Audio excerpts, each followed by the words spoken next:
Clerk नहीं शासक बनो। ब्रिटिश राज में मैं दिल्ली में एग्जीक्यूटिव काउंसलर था। उस समय भारत के वाइसराय लॉर्ड लिन लिनलिथगो थे। उनसे मैंने एक दिन कहा कि आज मुसलमानों के नाम पर अलीगढ़ विश्वविद्यालय को 3 लाख रुपए और हिंदुओं के नाम पर बनारस विश्वविद्यालय को 3 लाख रुपए देते हैं, परंतु हम न तो हिंदू हैं और न मुसलमान। अगर हमारे लिए कुछ करना चाहते हो तो हमारे लिए भी इससे कई गुना खर्च करना पड़ेगा। अगर इतना आप न कर सके तो कम से कम मुसलमानों के लिए जितना आप करते हैं उतना ही हमारे लिए भी करें। इस संबंध में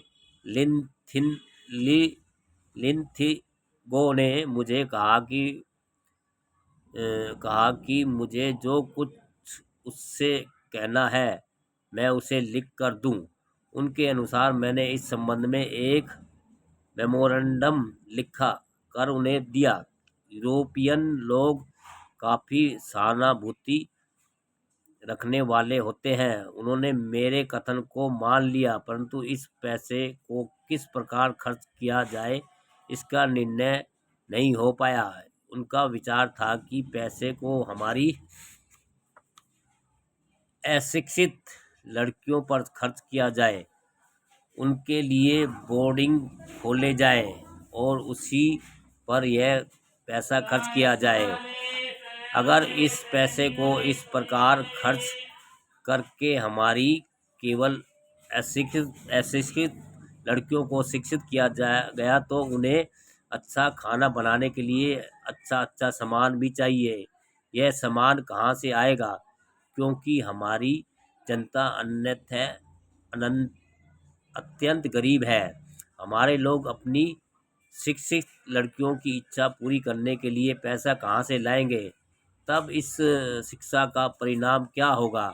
अन्य सब बातों पर तो सरकार ने पैसा अन्य सब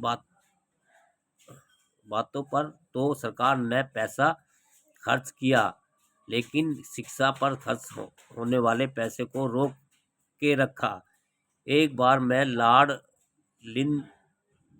लिनलिथगो के पास गया और उनसे मैंने खुले दिल से शिक्षा संबंधी खर्चों पर बातें की। उनसे कहा कि अगर आपको गुस्सा न आए तो मैं एक प्रश्न पूछना चाहता हूँ।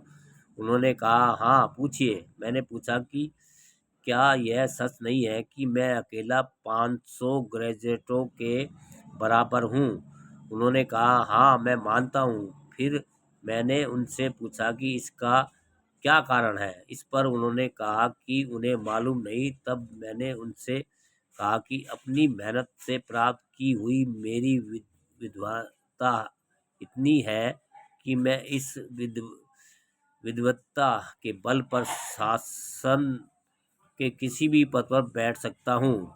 मुझे ऐसे ही विद्वान चाहिए जो जिस प्रकार किले में निशाने पर बैठकर शत्रु को परास्त करते हैं, इसी प्रकार शासन के पदों पर बैठकर मेरे गरीब और निरीह लोगों की देख रेख कर सके।